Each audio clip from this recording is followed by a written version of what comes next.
Hey everyone, Dave here. Welcome to episode 11 of the Dark Spider David Show, brought to you by Del Taco. No, it's not. No, it fucking isn't. So don't even for a second think that I'm sponsored in any way, shape, or form, because I'm struggling.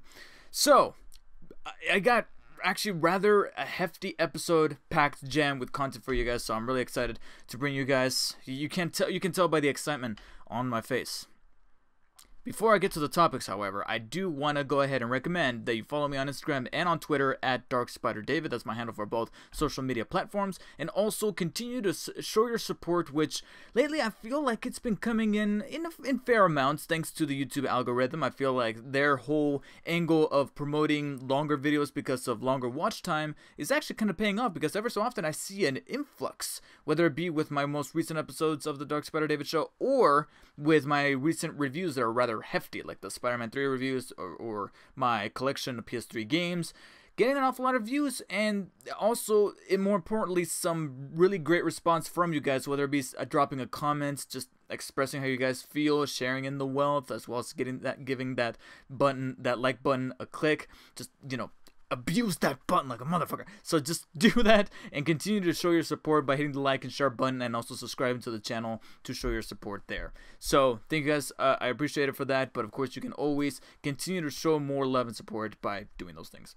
So moving on, we got, like I said, a jam-packed show here that I really want to talk about, with an awful lot of things that have been breaking recently. Well, in the realm of movies, actually this is a very movie-centric episode that we're dealing with this time. And the first topic that I want to talk about is actually one that people have been actually clamoring for a rather lengthy amount of time at this point, that when these news broke out, made, I believe, official. I don't think this is even a rumor. It might be a report, so maybe Disney hasn't officially stamped the confirmation logo on this news story, but a lot of people are pretty much certain that this is a done deal and it's going to happen, with a director already being talked about for the project. And of course, I'm talking about the Star Wars standalone movie centering on one of our favorite characters and what people perceive to be the best thing about the prequel trilogy, Obi-Wan Kenobi. We're going to be getting a standalone spin-off Obi-Wan movie, and people are losing their shit in the most positive way, because everybody really dug the character's portrayal in the prequel trilogy, and a lot of people think that he was actually one of the best things, not only because of the way that the character was handled, but because this is a character that was actually done, as crazy as it is to believe, it's one of the characters that was actually done a fair amount of justice in that prequel trilogy. However, he was more of a supporting character. The whole overall arc had most of its focus centered around Darth Vader, Anakin Skywalker transforming into Darth Vader, and whether it be the actor Hayden Christensen or the dialogue or the story, it just didn't really work out for him. However, whenever you have so many things working against you, at least one thing is bound to work, and that one thing was Obi-Wan in those prequel movies, because the adventures that he will go on, the missions that he will undertake, and also the way that Ewan McGregor was able to portray the character is what won so many audiences from the beginning. And that's why people are right now very adamant that if they're going to go through with an Obi-Wan Kenobi spin-off movie, there's no way in hell that it could be done without Ewan McGregor's involvement. And Ewan McGregor himself is even pretty confident about doing an Obi-Wan Kenobi film, that for the longest time he's been down to do one. He's been down. Every time somebody hands him a prop lightsaber or something like that, he always gets giddy, because he actually loves that project and he loves that character, that so much so that he even went into a booth, took time out of his schedule, whatever, to go into a booth and record like 1 or 2 lines for The Force Awakens during the montage towards the beginning of the third act. When Rey undergoes that little like vision after touching the lightsaber, you can hear a melding of sorts of both Alec Guinness's voice from the original trilogy as Obi-Wan, and then we got Ewan McGregor's voice kind of syncing with his older self's voice amongst that montage, if you pay close attention. He went out his way to just do that little bit, and that's how much he loves the character. So I'm gonna throw in my say into that pool, saying that, yeah, it's kind of hard to see anybody else do Obi-Wan Kenobi the way that Ewan McGregor was able to do it, and because he's still within an age group where he can still do it. Like, see, the age that he's in right now, if you were to add the beard and the hair and of course the costume, he can still pull the character off. because that's where this movie has stronger footing, or the higher ground. I gotta be honest. The higher ground memes are actually one of my favorite memes within the past few years. They crack me up every single time. Any of you guys have any that I have not seen that you guys are willing to share, please send them to me. I don't care whether on Twitter or here in the comment section. Give me one of those memes, those higher ground memes, because I fucking love them. But that's the advantage that this Obi-Wan movie has over the previous spin-off movies that we'll have at that point, whether it be with Rogue One, where not only was a character made younger, but another character was brought back from the fucking dead to be able to be portrayed on screen once more using the power of CGI. And then we got the Han Solo movie that's currently filming and in some troubled waters, where they recast a different actor completely to play the younger version of this character, because it's just so far back into the past that it's like, yeah, no amount of CGI is going to be able to fool any audiences. So at this point, we might as well come up with a new type of approach to the character, and that's where Alden Ehrenreich, I think that's the actor's name, who's playing Han Solo at the moment. That's where he came in, and Donald Glover. Obviously, they're not going to be bringing back Billy D. Williams. I almost forgot his name. Harvey Dent to be Lando Calrissian once more. So factors like that were working against those projects. With Obi-Wan, however, they have the advantage to be able to explore segments within the universe while at the same time almost feeling like it's a piece of the puzzle that could easily fit in because of bringing Ewan McGregor into the project, because he can still do it. He's not that old. He's in his like what, late 40s. I think he's barely about to hit 50.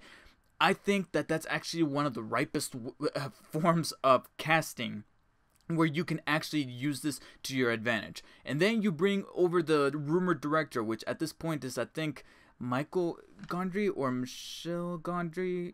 Let me look up his name. But he is not necessarily known for making big blockbuster movies.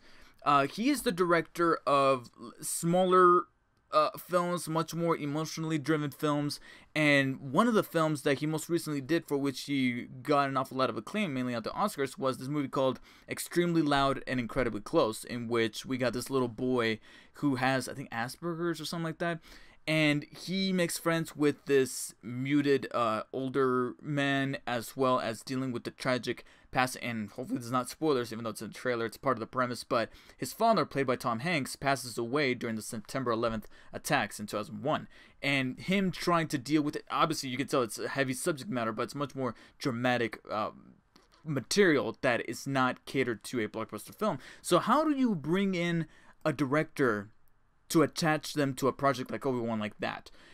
Well, for two reasons. One, it's a way, and this is strategy, it purely is strategy, and I'm still looking them up right here.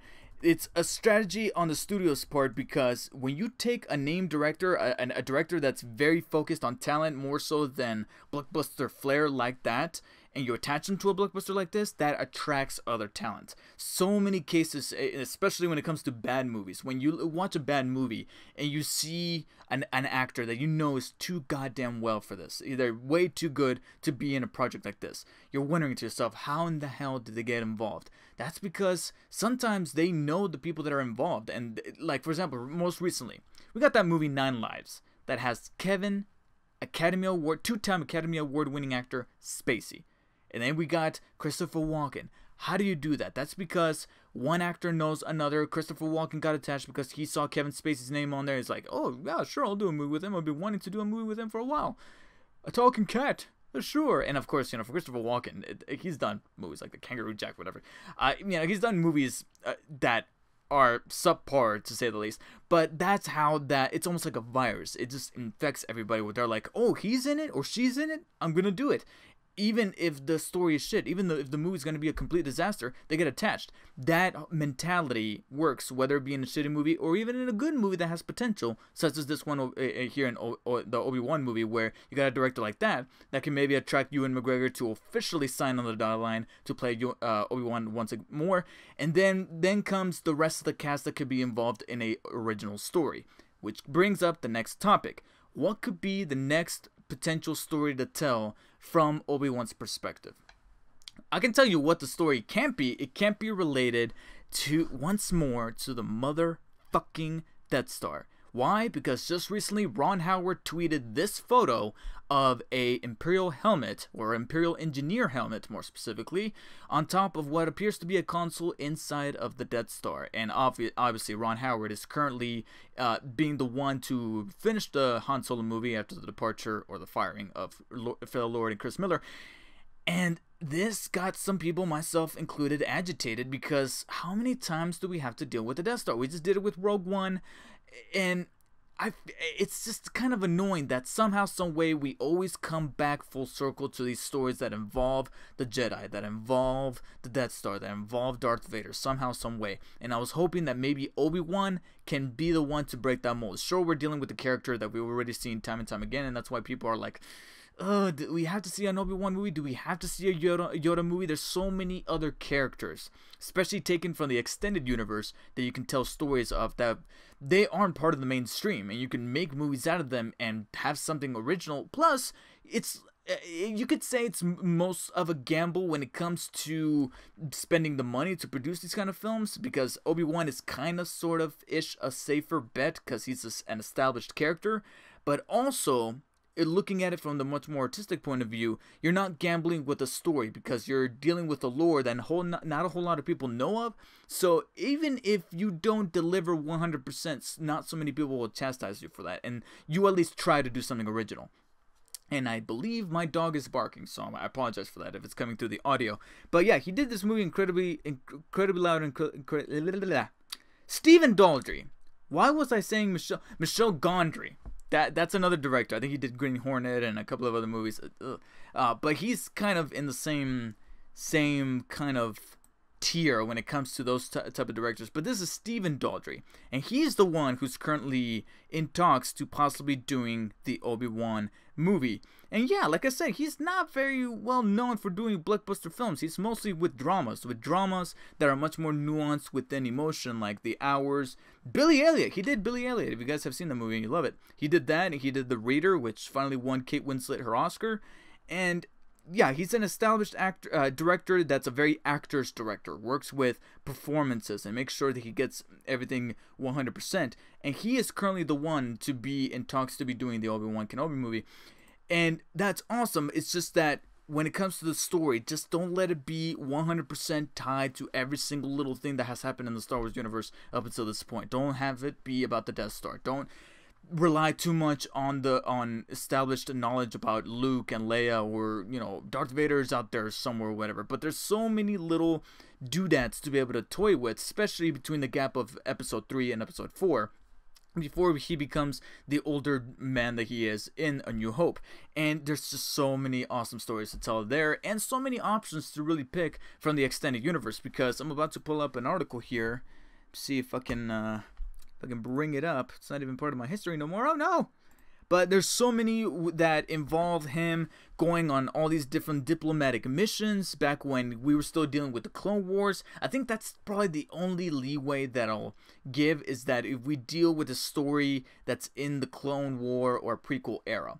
Now, the reason why I say that, and I know that's somewhat of a controversial topic, is because it's going to sound kind of fucked up, but as long as it's not in the hands of George Lucas, I still think that there's so many things that have potential to be able to be extrapolated from the prequel trilogy, where you can still make a very compact and very straightforward story from that time era, where he goes on like a mission and he meets with bounty hunters, or with like a character, an unlikely hero that he teams up with, or something like that, where it's called the Obi-Wan movie, but it's also not just about him. And if you want to tackle something that might just be more up of Stephen Daldry's alley here when it comes to emotions or evoking some kind of human element, you can tackle a story for Obi-Wan that actually ties in directly more into the original trilogy, where we find him on Tatooine. Because at the beginning of the New Hope, Luke kind of establishes a reputation for Obi-Wan where he's some kind of crazy old hermit. He hears the transmission by Leia saying Obi-Wan Kenobi. He's like,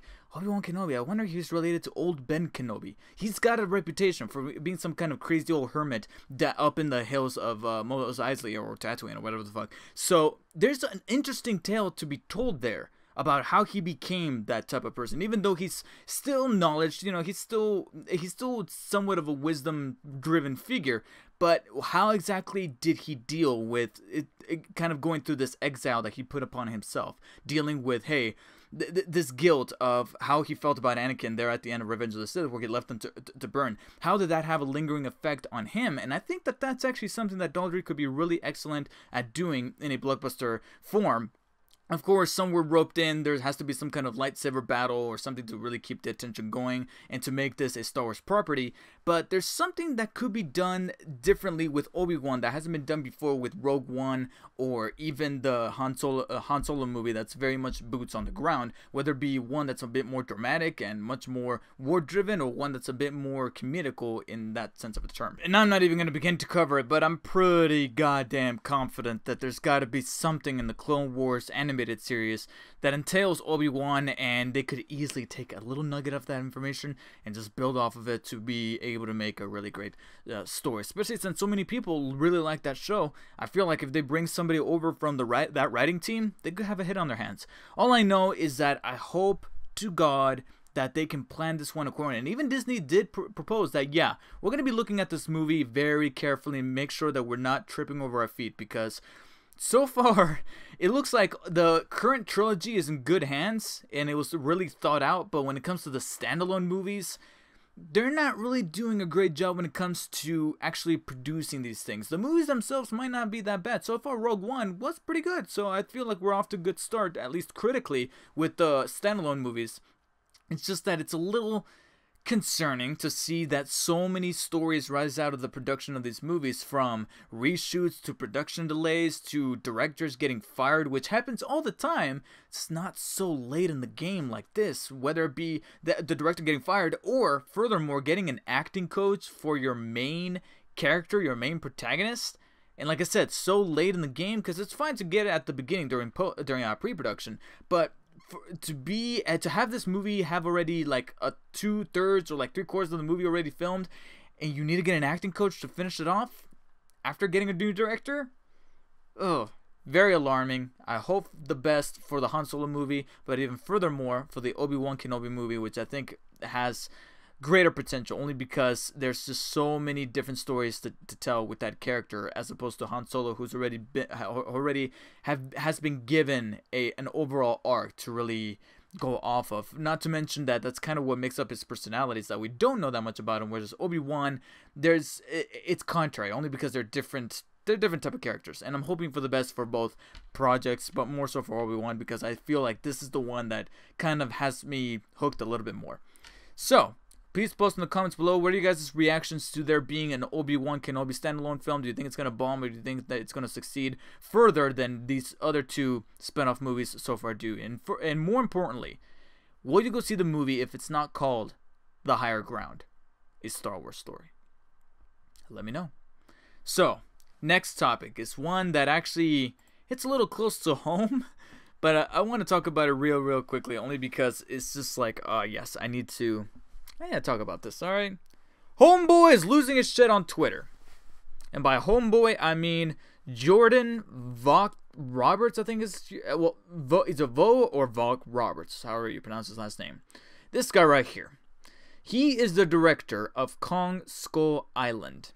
And that movie, I always thought that I liked it. I didn't love it, only because I do distinctly remember there being a little bit of a drag in the middle where there was like no monsters, and we were spending way too much time with these two-dimensional characters, especially with Tom Hiddleston, who I know is an awesome actor, but he did not look like he wanted to be in this movie, and neither Brie Larson. Like, they look very uninterested. Anyways, I actually have a separate review that you can check out on my channel if you want to know my in-depth details about how I felt about Kong Skull Island. But the one thing that I will say is that it had a visual flair to it that looked unique, whether it be the setup of certain shots or the way that the creatures were designed and interacted with each other during the fights. That was awesome. You can tell that that's where this guy's passion lied. It was in making a very satisfying and badass creature feature. And it looked like that's where he was, and it looked like he was very passionate enough to know that, hey, this is what I love doing, and I'm not going to let anything kind of bring me down. Well, that wasn't really the case, because just recently, about a week or so ago, within the past week or so, at the timing of the posting of this video, CinemaSins CinemaSins of YouTube, which is a now renowned, and not to sound like a hipster here, but I knew these guys back when they first started off, when they posted like their very first video, which I believe was Everything Wrong with The Dark Knight Rises back in 2012. That was their very first video, and that's when I actually started to watch them and follow them and know what they were all about. And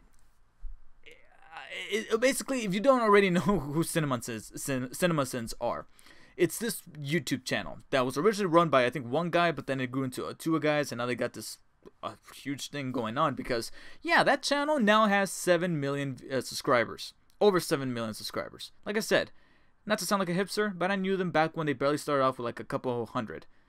When they started posting that Dark Knight Rises, Everything Wrong with the Dark Knight Rises video, where that video was more popular than their actual channel. Like, that video shot up, but then their subscriber count was kind of eh. And, man, humble beginnings, man. Humble beginnings. So just recently, to kind of have a firm understanding of what this whole situation is coming from, just recently, CinemaSins posted their video that follows in the same tradition as what they've always done, which is to make these videos that nitpick the living shit out of almost every single movie, whether it be old or new, to death. But for the sake of entertainment, or at least that's how it started off. At least that's how most people perceive it to have started off, and now it's grown into a much more cynical and very nitpicky approach that's just not really that kind-hearted, or not that light-hearted, to say the least. But most recently, they did their video, their Everything Wrong with continuation, and this time it was on Kong Skull Island. And putting it mildly, the director Jordan Vogt Roberts did not appreciate it. He wasn't having that shit, because he went off on Twitter, post after post after post, saying, hey, fuck you over to CinemaSins. You don't know what you're talking about, because you're nitpicking, and these are his words, I'm paraphrasing here, you're picking apart every tiny little thing here, and yet he became defensive. I'm taking off the quotes out. He became defensive, and his viewpoint of the entire thing was that he was feeling like he was being attacked by CinemaSins, saying that they were picking apart his movie, that they were just looking way too much into things that Vogt Roberts was self-aware was absurd, because he knew that some things in the movie were a little crazy and very weird, but according to his Twitter posts, he knew that those things were ridiculous, and he just hyper-realized them to make this entertaining blockbuster movie that's kind of supposed to be mindless, because you're watching a giant ape battle these unrealistic monsters. So he never takes a realistic approach to this sort of things, and that's where his argument was standing. Whereas CinemaSins, I watched the video literally right before I started filming this thing. I watched the full, I think, 18-minute video taking apart Kong Skull Island, and yes, CinemaSins, I'm going to try to look at this thing from both sides.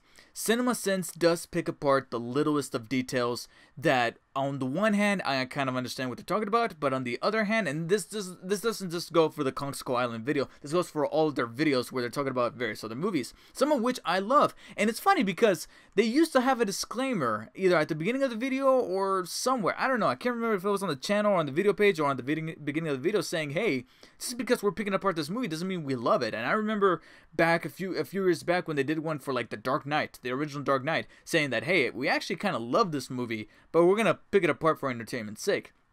Now, according to Vogt Roberts' argument, they pick apart things in a much more cynical way that, quote, screams failed filmmaker or failed director or whatever.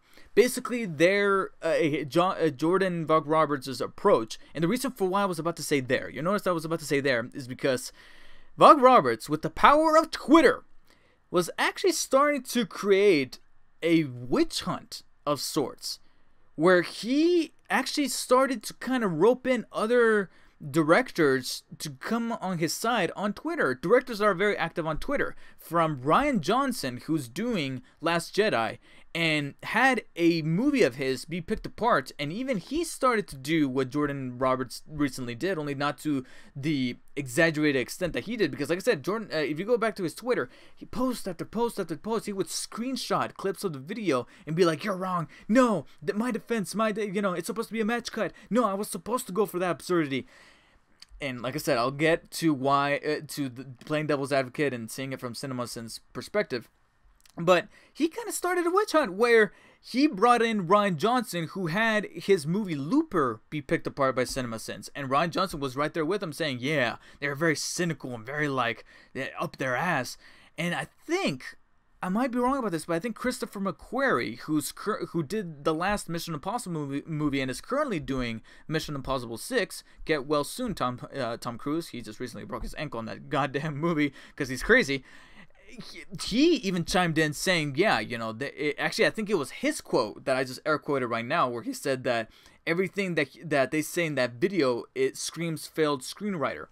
And like I said, on the one hand, there's certain things that I overlook easily when it comes to their picking apart of certain movies, especially movies that I hold near and dear to my heart. And then there's others where, yes, I kind of get, you know, brought to that edge of darkness where I kind of want to be that guy to say, you know, give them a fucking break. That wasn't their intention. You're being super nitpicky to where I want to punch you in the face.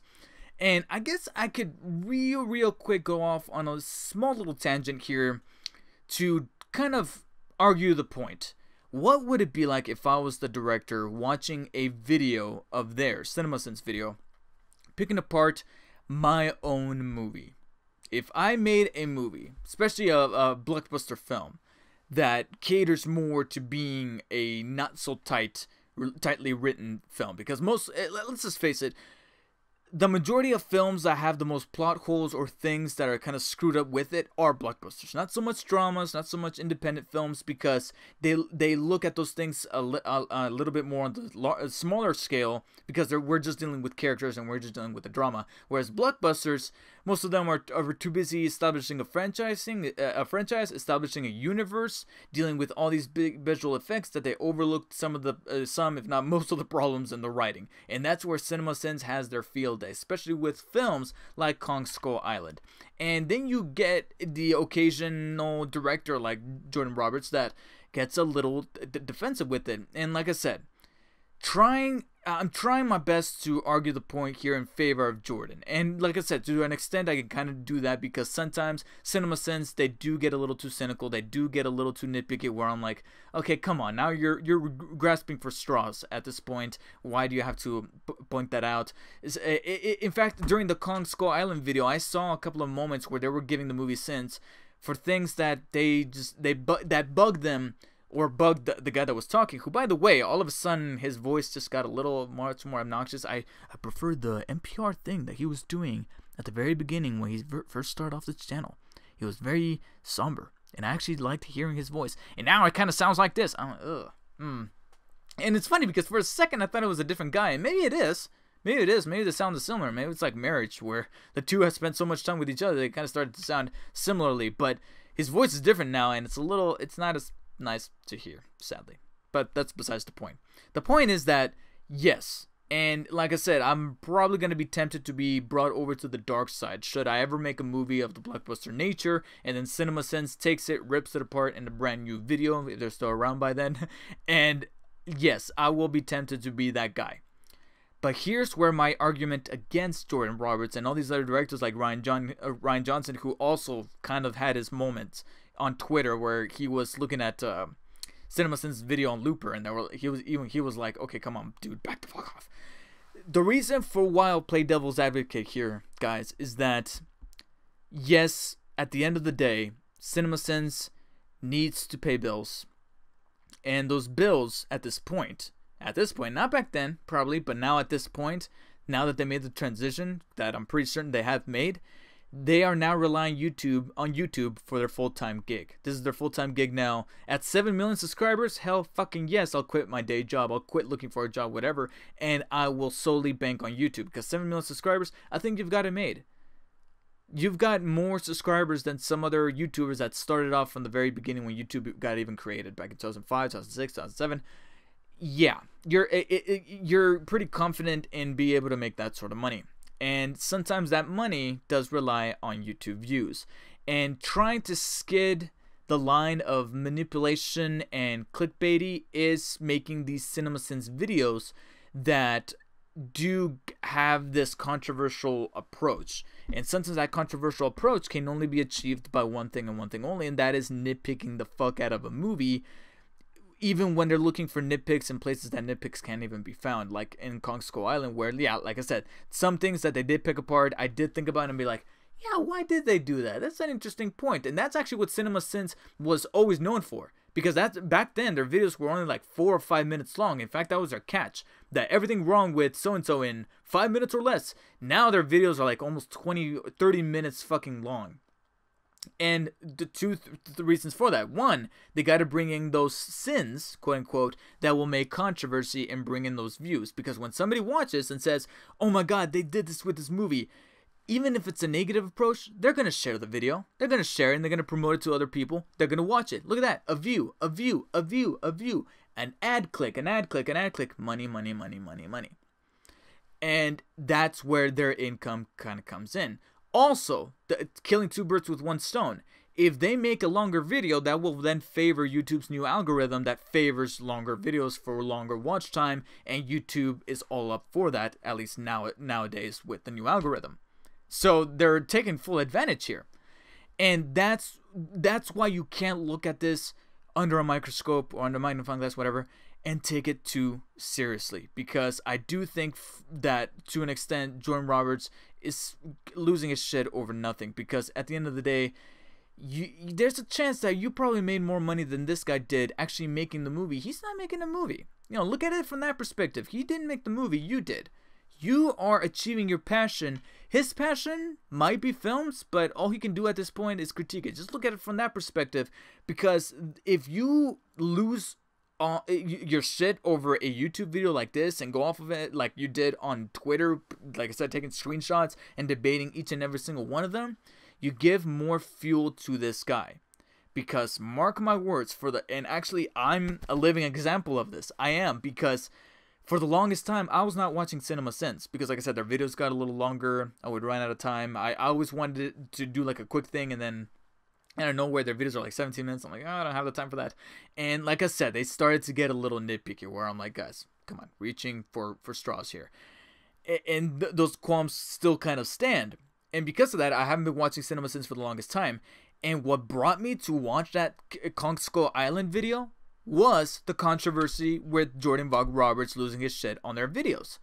That's what brought me over. And that's what's going to bring a whole lot of other people over to that video. And they're going to barely discover CinemaSins for the first time. Why? Because they followed Jordan Roberts on Twitter and they saw him lose his shit. And now that gives more power over to CinemaSins. And that's where you need to test your limits as a filmmaker or as an artist. You know, this goes for people who make music, people who write books, whatever. This is where the ultimate test fate has put in your path as an artist, to test your limits when it comes to taking criticism, because you have to learn how to take criticism. You need to make it into this business. Like I said, as a musician, as a writer, as an actor, as a director, you need to take criticism. And some of the criticism, and I understand that criticism cannot be a term that can be 100% attached to this particular thing with CinemaSins, because like I said, they do get nitpicky. But ever so often, like every 5 or 6 sins, they do say something that is a little bit of a fault in the writing that you need to look at. And if it makes you have that light bulb effect, that makes you go, huh, yeah, I guess that's kind of true. Don't immediately go to Twitter and be like, oh my god, fuck this guy. Just think about it. Process it for a second. Because we have a man in the White House that's quick to do that with his fingers on his phone. Don't follow suit. Before going on that phone or going on the computer, take a deep breath and assess the criticism. Because who knows, it might make you a better artist. In the long run, it might make you a better artist, and it could be the spark that starts you off on an even better career if you, at that point you were struggling. So as a filmmaker or as an artist or content creator of any kind, you need to learn how to take criticism. I'm doing it day to day. I get comments of people saying, hey, do it. I actually just recently got a very amicable criticism from a classmate of mine at film school saying, hey, I think you should make your videos a little longer. And I understood it. Yeah, I mean, longer. No, he said shorter, the opposite. He said to make them shorter. And I understood that because, yes, I would love to make shorter videos. And that's kind of what I do with my movie reviews and my game reviews because they're much more topical. And I know that an awful lot of people that want to like watch a new game review or new movie review, they want things to be on the shorter side because they want to make up their mind. So I keep those on the shorter side, like just 10 minutes and that's it. This, however, is a little longer, not only to favor that algorithm, that good old algorithm, but also because this is a medium where I feel comfortable. And that's the argument that I made. That's the argument that I made, but I did it in a way where it wasn't like I was attacking the dude. Like, you don't know what you're talking about. You don't make videos. No. Because taking criticism is different than arguing criticism. And you can argue criticism in a variety of ways, but you need to take it. You need to take it, you need to accept it and absorb it. What you do with the criticism at that point is up to you, whether it be to just ignore it and keep doing what you're doing, or actually change some things in a compromise where your creative output and their creative output melts together and you make better things. And I think that's what Jordan needs to do, especially if this is going to be the guy who might, just might, give us a Metal Gear Solid movie. He's already been photographed with Kojima. It's the rumor mill that's spinning around that he might be the one. Let's hope for this director to get his act together, make better films, but most importantly, cut that beard. It's not working, dude. Some guys can pull it off. I don't think so. And I hope you take that criticism very well. Okay. So moving on to the last topic, and I'm hoping not to spend too much time with it because I understand this video has gone on a little long, but so I'm going to be quick about this. So one of the most recent things that people are kind of losing subpar-ish their shit over that might just be the sole purpose as to why this came about is that the rumor has it that Justice League, the movie coming out this November from Warner Bros. And DC, has been deemed unwatchable. I just saw right now my mic just peaked the fuck on Audacity. So, yeah, that's what the rumor is. And it's strictly just a rumor saying that a rough cut of Justice League has been put together and put in front of test audiences. And people have used the term unwatchable to describe that cut. And long story short, didn't we say this shit about Wonder Woman? Granted, when that came around, they were saying it about both Suicide Squad and Wonder Woman. And they were kind of 50-50 right. You know, Suicide Squad, yeah, that was kind of bad. But Wonder Woman? No.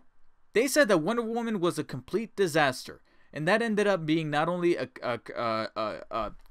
critical darling of a film, mainly from DC's side, because everybody couldn't believe that DC actually just made a good movie in the hands of a woman director, nonetheless, which I'm happy for. I'm glad that not only was she the one able to bring in the success, not only Patty Jenkins, but also Gal Gadot, a woman, as Wonder Woman, but also that she is now closing in the deal to direct Wonder Woman 2, not only because, that's awesome because, you know, bring back the original director who made the first one a hit, but also she's retaining a salary equal to that of a man director. Awesome. History in the making here. But they were saying the same shit. Again, rumors. People just talking shit. Saying that Wonder Woman was trash. And that ended up being, like I said, both critically successful and mostly commercial successful. It actually just recently, I think, got the titles of being not only DC EU, so DC's largest grossing film, but also 2017's largest grossing film so far. You know, completely obliterating the competition from Marvel's point of view and from other big properties that we've had this year, especially early on in the year in March with like Kong, Logan, Power Rangers, all those big movies. It beat out all that other competition, and I'm happy for it. And I just think that at this point we just need to hold reservations out until we get close to the year, because early cuts, they're very hard to really telegraph, because at this point anything that comes out this early, I'd say a month. Anything earlier than a month saying, oh yeah, rough cut is it's so bad you won't believe it, just don't buy into it, because it's possible. in the world that we're dealing with today, that everything, like I said, is hyperbolic. It's either terrible or it's God's gift to the world. It's possible that maybe some of those test audiences, and DC didn't know this, Warner Brothers didn't know this, but some members of that DC audience are some of those Marvel elitists. You know, because we have elitists from both sides. From DC saying that Marvel is shit, from Marvel saying that DC is shit. You find them in the YouTube comments all the time. It's possible that a good chunk of these test screeners, these people in the audience at the test screening for the first cut of Justice League, to make sure that they were hitting the right tone or whatever, which ultimately they've been doing this an awful lot, because this is the whole reason for why there were reshoots for Cyborg, apparently. Under Joss Whedon's direction, they had to do research to really align his character because he was too dark, and they wanted to make him a little bit lighter to really bring the sense of like unity and whatnot. And that's a good positive approach. I just don't want the film to be schizophrenic with its direction, because we are kind of sort of dealing with two directors here after Zack Snyder bowed out and Joss Whedon came in. And yeah, there's always the possibility that there might be some truth to this rumor. I know. And of course, to kind of give it ground is the whole notion that there's been two directors and the production process has been a little hectic, especially something like that coming from Ben Affleck, who has said, yeah, it's been a little weird because we're dealing with two directors. So, and it's sometimes two directors, unless they're on the set at the same time, it can get kind of schizophrenic when it comes to the direction and the tone of the film that it's going for. And that gives a little bit of credence to this rumor, but at the same time, it's also very possible that some of those audience members were Marvel elitists, and they're quick to say that, yeah, it was shit, because it's from DC, and thus bringing this whole war between Marvel and DC, when in reality, we can always love both. Okay? We can always love both. And until then, I think we just gotta wait to make up our own opinions when we go see the film. Case in point, Valerian. The movie Valerian and the City of the Thousand Planets, so many critics ripped it apart. I saw it recently, like a couple weeks ago or so, with my girlfriend. I kind of liked it. I didn't love it. It's not going to make my top 10 of the year. It has its problems. But I still walked out of it saying, I didn't think that was bad. I didn't. So, go see the movie for yourself. November 17th, I think it's coming out. And so far, it's showing an awful lot of promise. I'm liking what I'm seeing. I'm liking the cast. The most recent trailer, a little long, but I actually enjoyed it. It has me hyped up for the movie. And just because I have a tendency to favor Marvel more so than DC when it comes to my resonance with characters and their mythology and where they come from and the comic base and all that stuff, I'm still stoked for Justice League. And I'm still praying to God, or the gods, that it's going to be a success, both critically and commercially, especially after the glimmer of hope we got with Wonder Woman. And I think we should all do the same. Whether you're mostly from Marvel or mostly from DC, let's just love all of them, please.